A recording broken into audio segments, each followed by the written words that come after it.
लाडकी बहीण योजनेच्या जाहिरातीत राष्ट्रवादीने मुख्यमंत्री शब्द वगळला। त्याऐवजी अजित पवारांनी आणलेली माझी लाडकी बहीण योजना असा उल्लेख। शिवसेना नाराज। मुख्यमंत्री पदाचा चेहरा आता जाहीर करण्याचं काहीही कारण नाही। निवडणुकीनंतर संख्याबळानुसार त्याचा निर्णय घेतला जाईल। शरद पवारांची स्पष्टोक्ती। स्टेनलेस स्टील वापरलं असतं तर पुतळा कोसळला नसता। मालवणमधील पुतळा कोसळल्याच्या दुर्घटनेवर केंद्रीय मंत्री नितीन गडकरींचं मत।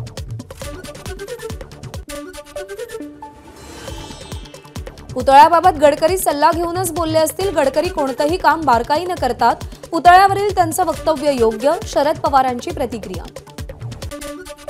नितीन गडकरी म्हणतात ते योग्य आहे। पुतळा स्टेनलेस स्टीलचा असता तर पडला नसता। पुतळा अभ्यास न करता उभारला गेला। वडेट्टीवारांचा आरोप। शिल्पकार आपटे पोलिसांच्या हाती का लागत नाही? संजय राऊतांचा सवाल। पुतळ्यासाठी 15 कोटी रुपये मंजूर झालेले असताना 16 ते 15 लाखांमध्ये पुतळा उभारण्यात आल्याचा संजय राऊत यांचा आरोप।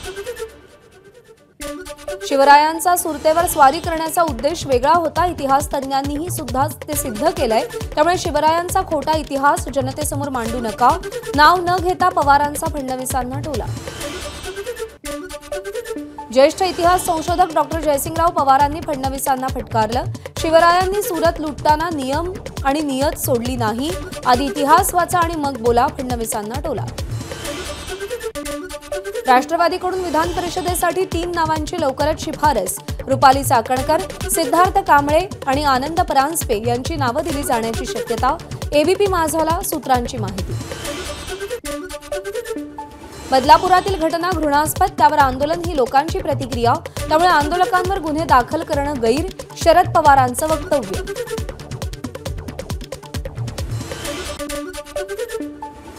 गणेशोत्सवाच्या पार्श्वभूमीवर प्रवाशांना त्रास होऊ नये यासाठी एसटी कर्मचाऱ्यांचा प्रश्न तातडीनं सोडवावा।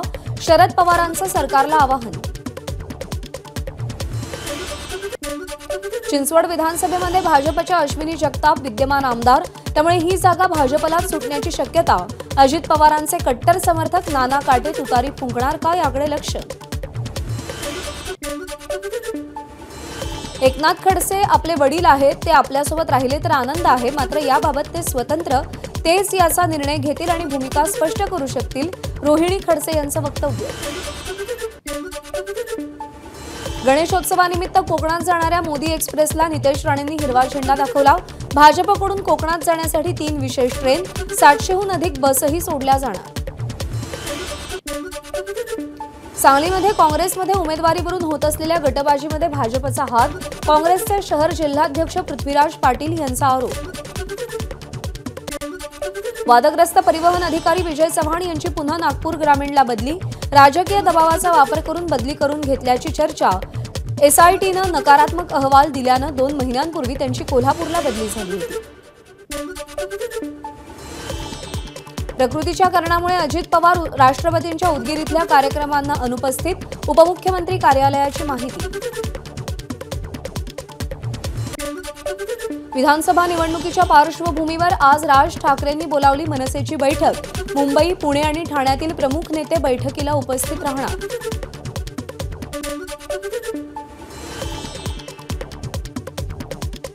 मुस्लिम समाजाविषयी अपशब्द वापरल्याप्रकरणी नितेश राणेंवर भिवंडीत गुन्हा दाखल। झिशान सय्यद यांनी केलेल्या तक्रारीनंतर भोईवाडा पोलीस ठाण्यात गुन्ह्याची नोंद।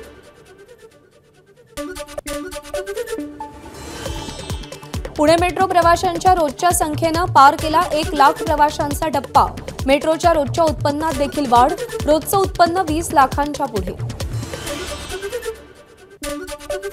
पुणे महानगरपालिका बंद सीसीटीव्ही दुरुस्त करणार। लवकरच निधी मिळणार।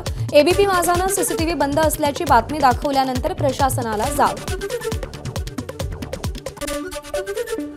सोलापुरातल्या बार्शीमध्ये मनोज जरांगे यांना प्रश्न विचारणारे बॅनर। मराठा आंदोलक अण्णासाहेब शिंदे यांनी बॅनर लावले। 8 दिवसात प्रश्नांची उत्तरं न दिल्यास मनोज जरांगेंच्या विरोधात उपोषणाला बसण्याचा इशारा। मागच्या 3 दिवसांपासून सुरू असलेल्या जोरदार पावसामुळे मराठवाड्यातील मुख्य 11 धरणांमध्ये 77.63% पाणीसाठा। त्यामुळे मराठवाड्याची पाण्याची चिंता मिटली। शेतकरी सुद्धा लाडका आहे हे सरकारनं दाखवावं, सरकारनं मदतीचा हात आखडता घेऊ नये. अतिवृष्टीमुळे झालेल्या नुकसानावर राज ठाकरेंची एक्सवर पोस्ट. कृषी मंत्री धनंजय मुंडेंकडून परभणीमध्ये अतिवृष्टीमुळे झालेल्या नुकसानाची पाहणी. एनडीआरएफ आणि एसडीआरएफच्या निकषानुसार शेतकऱ्यांना भरघोस मदत देण्याबाबत मंत्रिमंडळ बैठकीमध्ये निर्णय घेतला जाईल. कृषी मंत्र्यांचं आश्वासन. मराठवाड्यामध्ये झालेल्या अतिवृष्टीमुळे 11,67,000 हेक्टर क्षेत्रावरील पिकांचं नुकसान. पंचनाम्यांना कृषी विभागाकडून सुरुवात. भंडारा जिल्ह्यात विजांच्या कडकडाटासह पावसाच्या जोरदार सरी, त्यामुळे भात पिकाला काहीसा फायदा होण्याची शक्यता. हिंगोलीमध्ये झालेल्या अतिवृष्टीनं शेतीला झोडपलं. सोयाबीन, कापूस आणि हळद या पिकांचं सर्वाधिक नुकसान. जिल्ह्यातील 13,000 हेक्टरवरच्या हळदीच्या पिकांचंही अतोनात नुकसान. नांदेडमध्ये मुसळधार पावसामुळे गोदावरी नदीला पूर. विष्णुपुरी धरणाचे 12 दरवाजे उघडण्यात आल्यानं गोदावरी नदीकाठच्या बरबडा तसंच पाटोदा, वजीरगाव, अंतरगाव, मनूर या गावांना मोठा फटका. परभणीच्या गंगाखेडमधील गोदाकाठ पूर्णतः पाण्याखाली. सगळी मंदिरं पाण्याखाली. दशक्रिया विधी सुद्धा 2 दिवसांपासून बंद. धारखेडच्या पुलावरून ड्रोननं कृष्णा भोसले यांनी गोदावरीचं हे दृश्य टिपलं.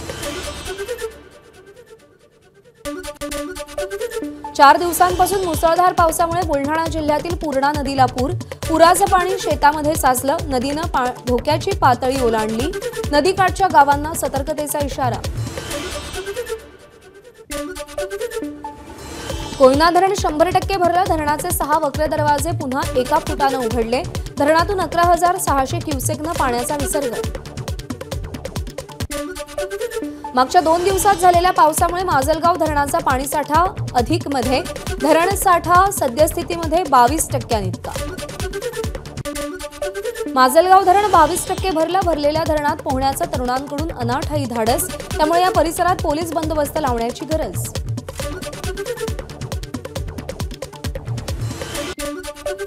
बुलढाणा जिल्ह्यातील खडकपूर्णा प्रकल्पाचे 13 दरवाजे उघडले. खडकपूर्णा नदी पात्रामध्ये 25,000 क्युसेकचा विसर्ग. नदीकाठच्या गावांना सतर्कतेचा इशारा. मागच्या आठवड्यात आलेल्या पुरामुळे गोदाकाठच्या शेतकऱ्यांचं मोठे नुकसान. सायखेडा, चांदोरी आणि करंजगाव येथील शेकडो हेक्टर जमीन अजूनही पाण्याखाली. सोयाबीन, ऊस आणि भाताच्या पिकाचं मोठं नुकसान.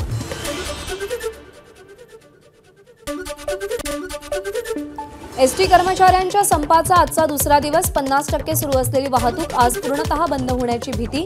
चालक आणि इतर आवश्यक कर्मचारी करार पद्धतीनं नेमण्यासाठी एसटी प्रशासनाची चाचपणी.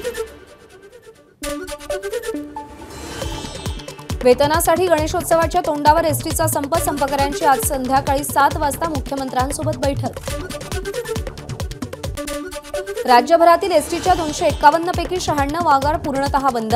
82 आगारांमध्ये अंशतः वाहतूक सुरू, तर 73 आगारांमध्ये पूर्णतः वाहतूक सुरळीत सुरू असल्याची माहिती. एसटी कामगार संघटनांची आज मुख्यमंत्र्यांसोबत बैठक. बैठकीसाठी सगळ्या एसटी कर्मचारी संघटनांना निमंत्रण. आमदार पडळकर, सदावर्तेंच्या संघटनेसोबतही सरकार चर्चा करणार.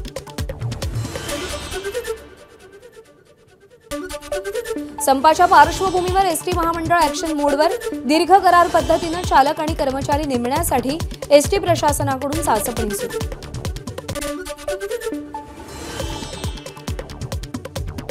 ऐन गणेशोत्सवाच्या तोंडावर एसटी कर्मचारी संपावर गेल्यानं कोकणात जाणाऱ्यांना सर्वाधिक फटका. आजपासून कोकणात जाणाऱ्या विशेष गाड्यांचं आरक्षण केलेल्यांसमोर प्रश्न. बुलढाणा जिल्ह्याच्या 7 आगारातील निम्म्याहून अधिक कर्मचारी संपावर. त्यामुळे सकाळी शाळेमध्ये जाणाऱ्या विद्यार्थ्यांसह प्रवासी आणि कर्मचाऱ्यांचे मोठे हाल.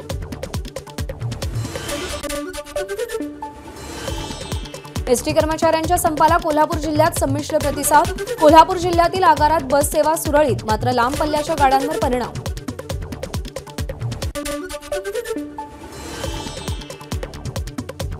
नागपुरातील एसटी कर्मचाऱ्यांचा जनसंघ संघटना संपापासून दूर. 30% कर्मचारी संपात सहभागी नसल्यानं अनेक ठिकाणी एसटीच्या नियमित फेऱ्या सुरू. यवतमाळमध्ये 9 आगार असून या संपाचा प्रवाशांवर परिणाम. दुसरीकडे राष्ट्रपतींच्या दौऱ्यासाठी 50 बसेस लातूरला पाठवल्यानं प्रवाशांची तारांबळ. राज्य परिवहन महामंडळाच्या कामगार संघटनांनी पुकारलेल्या संपात सध्या तरी गोंदिया आगारातील कर्मचाऱ्यांचा सहभाग नाही, मात्र एसटी सेवा बंद करण्याचा कर्मचाऱ्यांचा इशारा.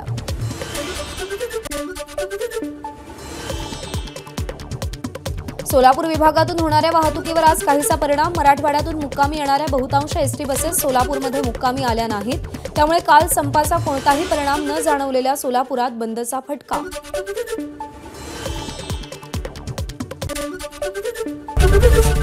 एबीपी माझा, उघडा डोळे बघा नीट.